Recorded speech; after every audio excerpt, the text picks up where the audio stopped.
Hello viewers, আসসালামু আলাইকুম। আরেকটি ভিডিওতে আপনাদের সবাইকে স্বাগত জানাচ্ছি। এই দেখুন, এটা হচ্ছে একটা জুয়েলারি যেটা আমি ইদানিং কাজ শেষ করেছি। এই আজকেই শেষ করলাম, মাত্র শুকিয়ে গেছে রঙগুলো।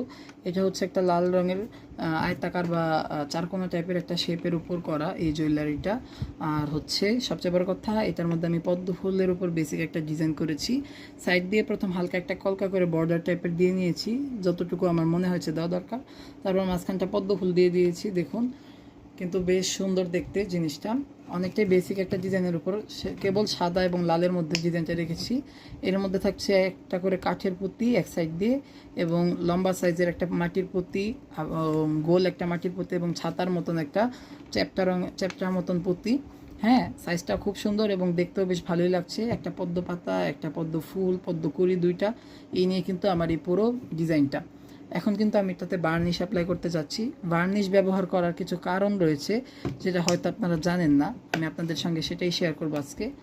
বার্নিশ কিন্তু যে কোনো আর্ট পিসের উপরই করা উচিত, কারণ বার্নিশ অ্যাপ্লাই করলে কিন্তু একটা আর্ট পিস অনেকটাই গ্লেজ দেয় বা চকচক করে বা শাইন দেয়। আর এটা কিন্তু অনেকটাই প্রোটেক্ট করে। বার্নিশটা দিলে কিন্তু উপরের রঙটা কখনো উঠে যাওয়ার একটা চান্স থাকে না, এবং পানি পড়লেও কখনো রঙটা উঠবে না। যদিও বা অ্যাক্রিলিক কালারই ইউজ করেছি আমি, এখানে পানি পড়লে ওঠার কোনো চান্স নেই। কিন্তু বার্নিশটা দিয়ে দিলে একদম পুরোপুরি সিকিউর হয়ে যায়, কোনো ফাঁক ফোকর থাকে না যেখান দিয়ে পানি ঢুকলে ক্ষতি হতে পারে এটার।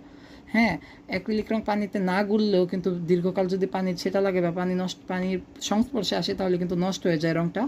এই কারণে কিন্তু অ্যাক্রিলিক রঙকে অবশ্যই করার পর বার্নিশ দিয়ে কোট করে দিতে হয়, নয়তো কিন্তু এটা নষ্ট হয়ে যায়। পানির সংস্পর্শে এলে না গুললেও কিন্তু এর কালারটা নষ্ট হয়ে যায়, অন্যরকম হয়ে যায়, ছুটে ছুটে আসে রঙগুলো, চামড়ার মতন উঠে উঠে আসে। এই কারণে বার্নিশ অ্যাপ্লাই করা খুবই জরুরি। তো এই ছিল আজকের ভিডিও। ধন্যবাদ সবাইকে। আসসালামু আলাইকুম।